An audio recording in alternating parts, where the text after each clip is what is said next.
Olá, boa tarde. Estamos novamente aqui no Médico 24 Horas, nos estúdios do AC 24 Horas. E hoje nós vamos entrevistar uma queridíssima amiga, ela que tem um know-how muito grande na sociedade e marcou bastante no tempo do Covid, ajudando todos os colegas médicos. Não tinha horário, o telefone dela não parava e ela respondia, ajudava e, como sempre, muito solícita. Ela é radiologista na sua especialidade e ela atende muita classe médica também. Quando a gente chega ali no consultório dela, está a fila dos médicos, né? Normalmente fazer ultrassom, fazer imagem, porque ela é muito querida, né? Ela tem um cuidado muito grande com seus pacientes. De fato, ela é o sacerdócio da medicina. E nessa tarde nós vamos entrevistar a doutora Rita Pereira, radiologista. Doutora, boa tarde, Boa prazer em tarde. recebê-la aqui no Médico 24 Horas. Para a gente é uma alegria muito grande ter você aqui. Satisfação, Fabrício. É um prazer vir aqui conversar com você, fazer um bate-papo e levar a informação, né, para tantas pessoas, né, tanto da nossa classe quanto de áreas afins e também a população em geral, né? Rita, hoje você basicamente trabalha na da imagem, onde você faz parte do grupo ali da sociedade com a sua família, né? No estado, eu acho que você está na Fundação Hospitalar também, né?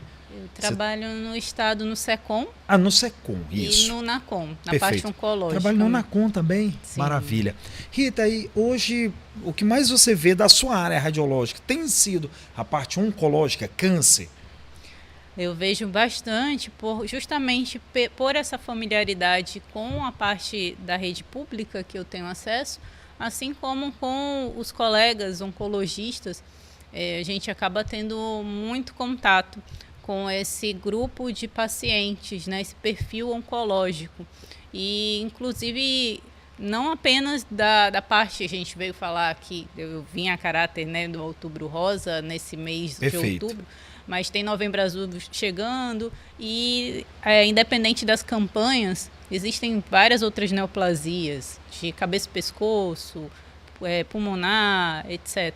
Hoje você Mas, trabalha muito com ultrassom, tomografia e ressonância, né? sim, Dentro da ultrassonografia, qual é a principal patologia da ultrassonografia de ambos os sexos, principalmente abdominal? O que você acha? O que você vê? hoje, Mais você encontra?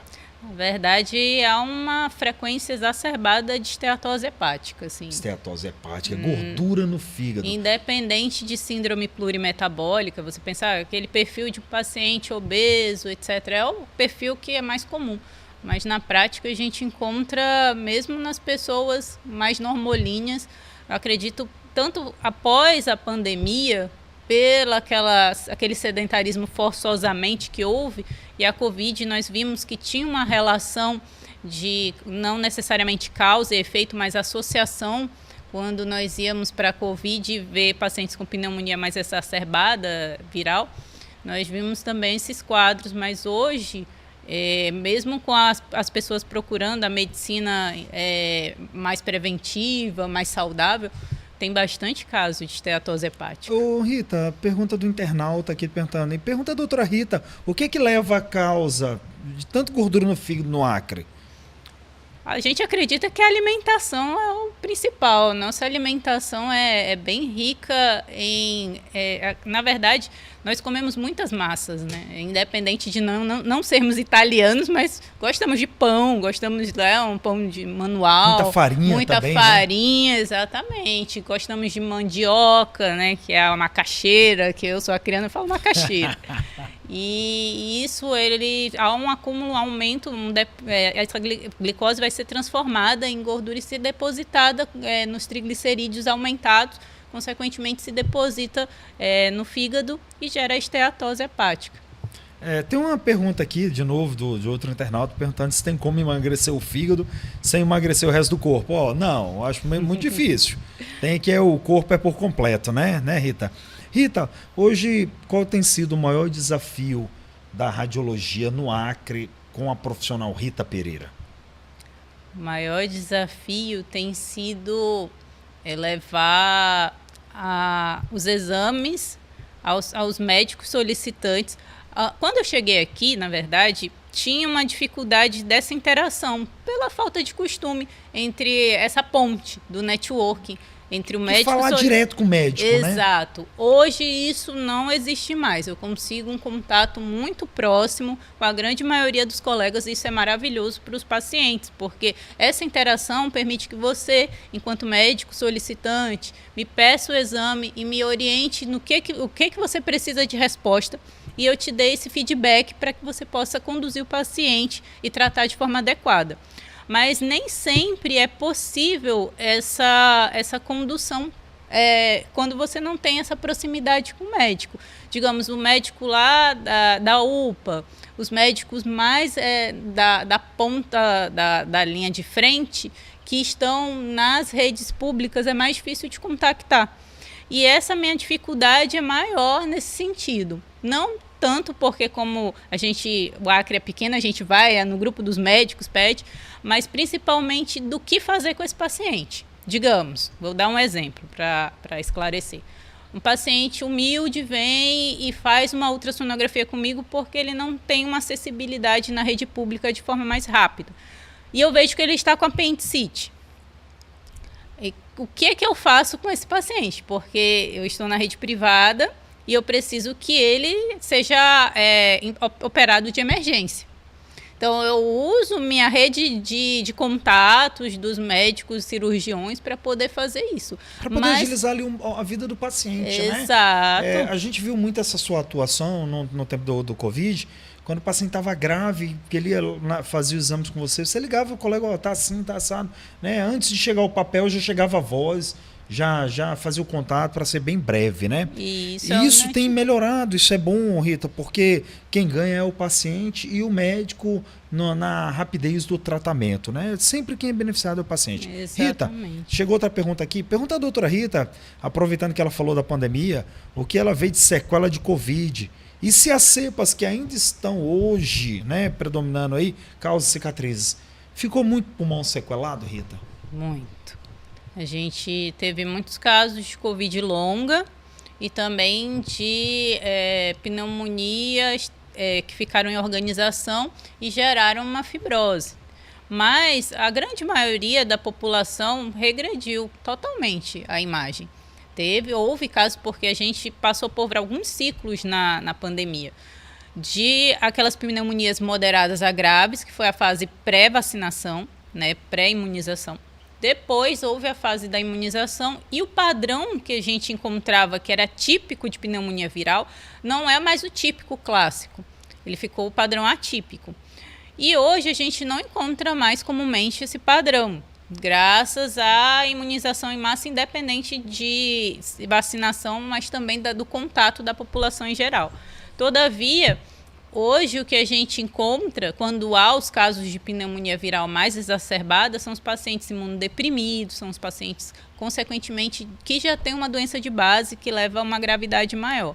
Mas ficou uma grande parcela com graus de fibrose para aqueles pacientes que tiveram pneumonia grave, ou seja, aqueles que não vieram a óbito, mas tiveram 95% do pulmão comprometido. Hoje sofre de sequelas, né? Isso. A maioria na sua restrição respiratória, etc.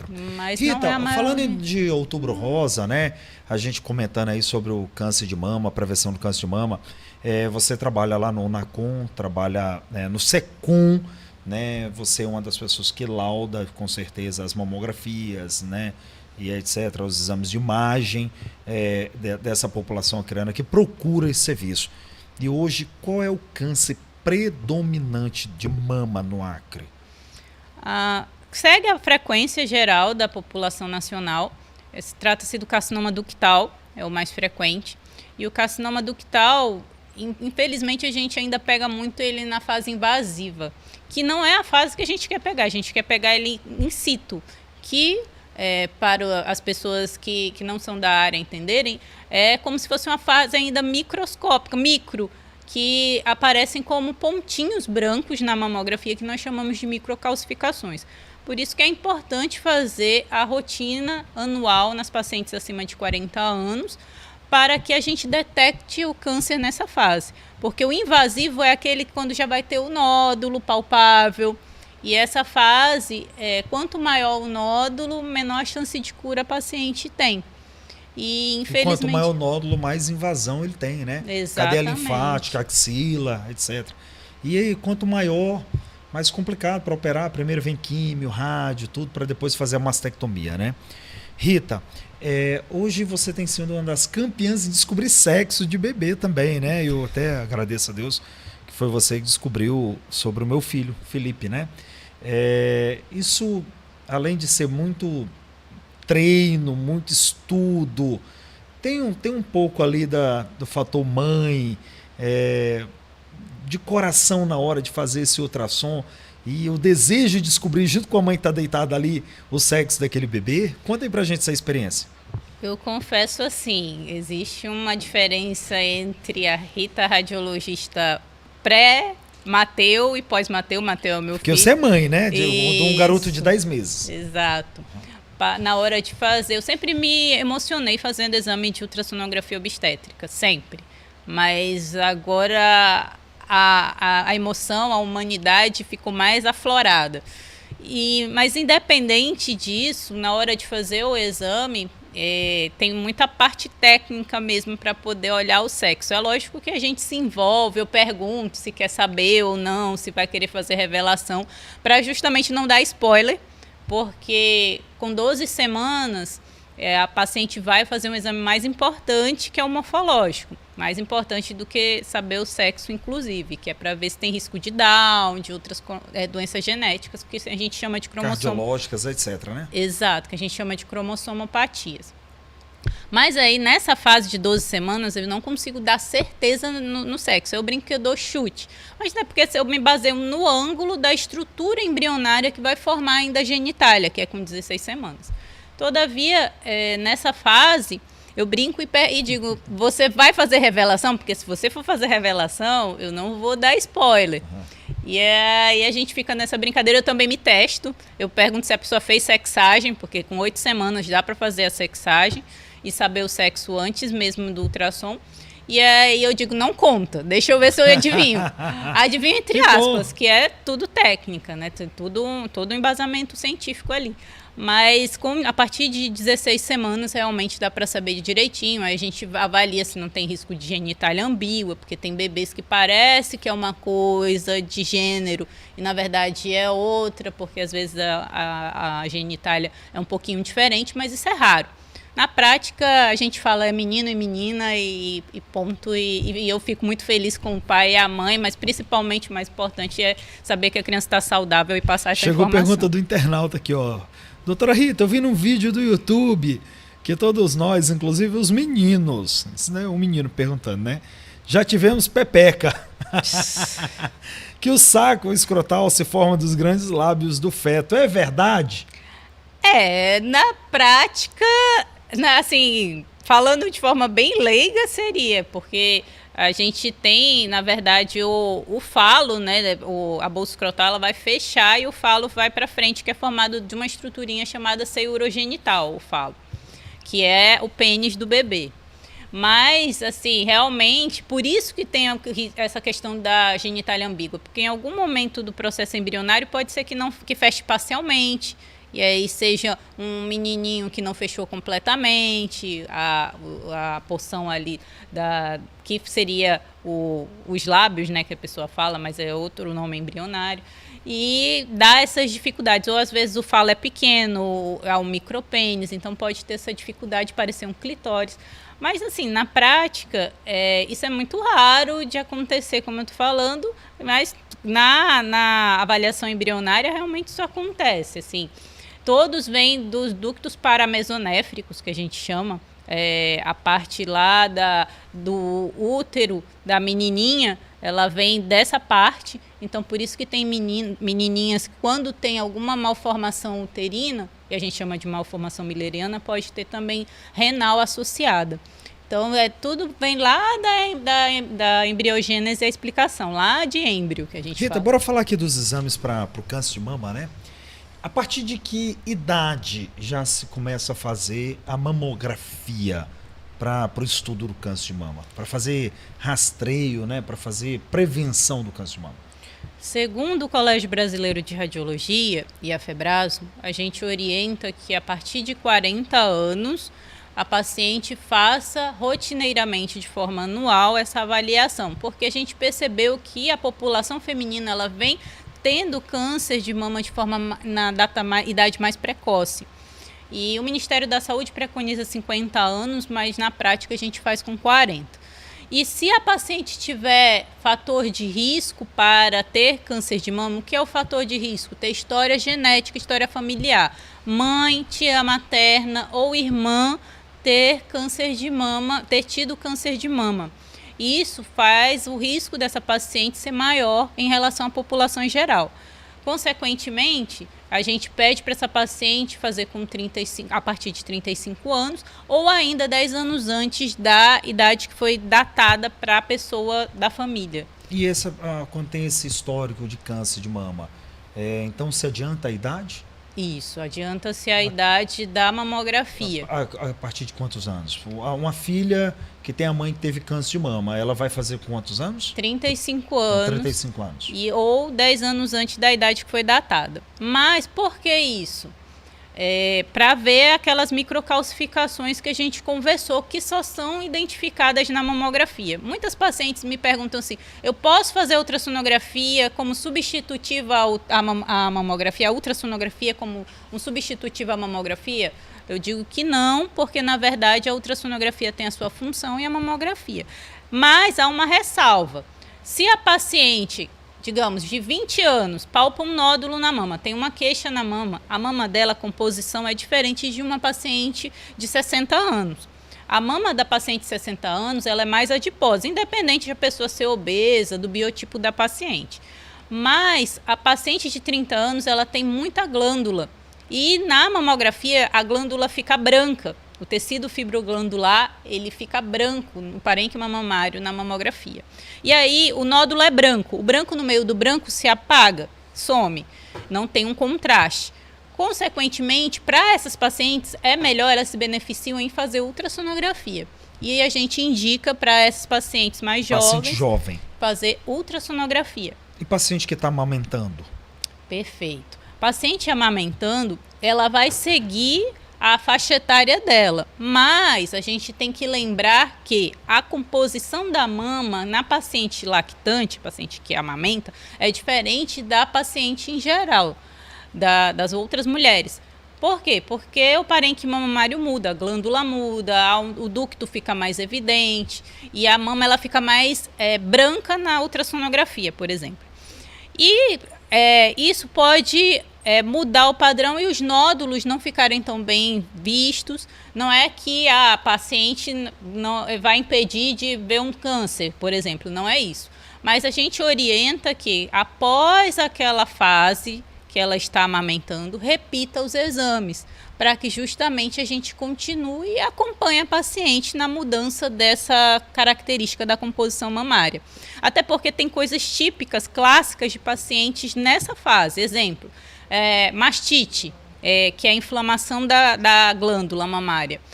É mais comum, pode acontecer em outras pacientes que não estejam amamentando, mas é comum acontecer em lactantes. E também a própria forma uma galactocele, que é como se fosse um nódulo de leite, entre aspas, que forma também nessas pacientes, pode formar. E quando ela deixar de amamentar, isso vai regredir. Consequentemente, perfeito. A gente tem que avaliar. O porquê hoje ainda do difícil acesso da população fazer mamografia? Ou tem como fazer ou o povo não busca? Existem dois perfis. Antigamente tinha até caminhões, né, por aí que saía, eu acho que é do Hospital do Amor, para fazer mamografia. Existem os dois perfis, os dois grupos. Existem aquelas pessoas que não são esclarecidas pela questão mesmo que ainda há um tabu em relação à mamografia e tem receio de fazer, mesmo com acessibilidade, que a população mais local, isso é menos comum. Que acho que está cada vez mais divulgado, até com o próprio Outubro Rosa, a campanha tem sido mais forte. Mas existe nosso estado uma outra visão em relação ao Centro-Sul. As pessoas têm uma acessibilidade difícil. A gente tem pessoas no Jordão que ficam totalmente reclusas e elas não têm acessibilidade à realização desses exames. Eu tenho um paciente de Pauinim, que elas falam que é muito difícil chegar aqui, que elas fazem, mas elas fazem um esforço para vir, para justamente se cuidar. Mas a nossa realidade acriana é do interior ter uma dificuldade de acesso por questões mesmo de logística, da nossa situação mesmo, tanto de terra, etc. Né? É difícil. Um paciente lá do Jordão, ele quando está no período da seca, eles não conseguem sair de barco de lá. Então a gente tem essas duas situações, as duas realidades. E o exame do autotoque? O autoexame, que é o mais preconizado, né, pelo Ministério da Saúde? Ele já foi muito preconizado. Ainda a gente estimula a pessoa a conhecer a mulher, se conhecer seu corpo. Não só a mulher, porque o homem também tem câncer de mama, tá, gente? Então, os dois grupos têm também, claro que a mulher tem muito mais risco. Mas, hoje em dia, estudos mostram que não faz diferença estatisticamente significativa o autoexame em relação a prevenir câncer de mama. Por quê? Viu-se que a paciente ela tem uma dificuldade de se palpar, tem glândula mamária confunde com nódulo e ela não consegue identificar o nódulo. E ainda tem aquela situação que eu falei, que a mamografia, ela detecta, a gente quer detectar o câncer antes de aparecer o nódulo. E aí a palpação não vai me permitir isso. Já a mamografia modificou mesmo a questão do diagnóstico e de cura nessa frequência populacional. Por isso, os estudos mostram que a mamografia ainda é mais eficaz do que mesmo o autoexame. Na avaliação do câncer e detecção precoce do câncer de mama. Rita, hoje, o que você acha de ampliar as campanhas? Porque hoje está só Outubro Rosa, né? Mas o câncer ele é o ano inteiro. E claro que existe outro tipo de câncer que o governo dá ênfase, mas o câncer de mama é o que mais mata, certo? Isso não deveria perdurar o ano inteiro para a gente poder fazer mais rastreios?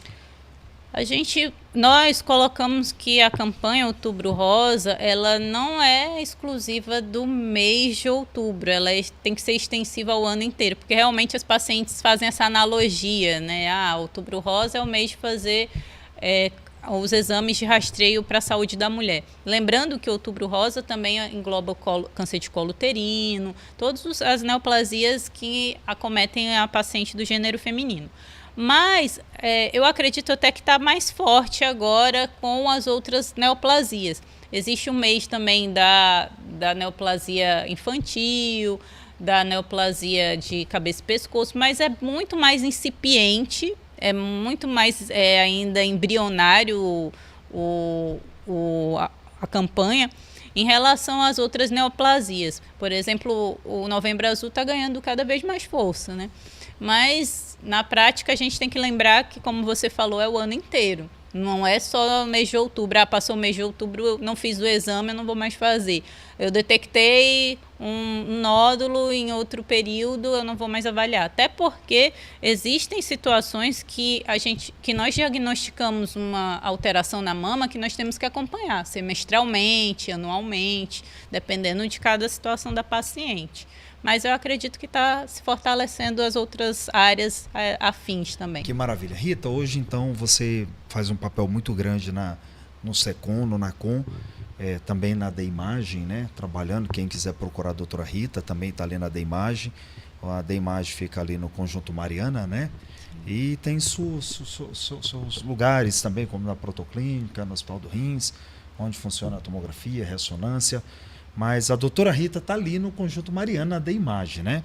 Ela também é professora universitária. E você tem tempo ainda para dar aula, lecionar, Rita? Eu falo que a semana passada engloba as minhas paixões. Eu confesso que eu não sei o que me encanta mais. Se dar aula, porque eu falo de medicina, né? Respiro medicina também na graduação e na academia, ou atuar como médica. As coisas assim andam em conjunto, porque eu estou ajudando a formar outros profissionais que vão colaborar com a população acriana para poder fazer um tratamento, uma condução adequada das pessoas.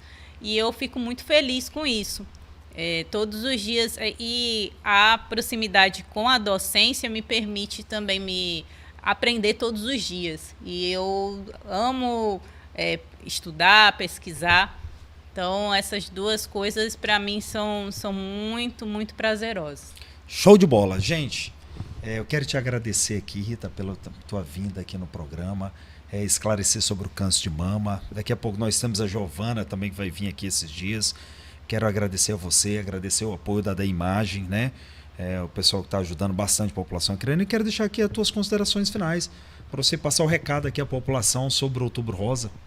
Primeiramente, eu quero agradecer, Fabrício, o convite, a sua pessoa, e também às pessoas que estão nos assistindo, e falar que a gente é muito grato quando nós conseguimos ajudar a salvar vidas pelo diagnóstico, e eu só consigo ajudar as pessoas se eu conseguir detectar essa neoplasia, essa alteração, e também confortar, porque nem sempre é uma notícia negativa que eu vou dar. Às vezes a pessoa vem palpa um nódulo, a paciente vem angustiada, e na grande maioria dos casos é benigno, é um cisto, e cisto é uma imagem de líquido, e é um achado benigno.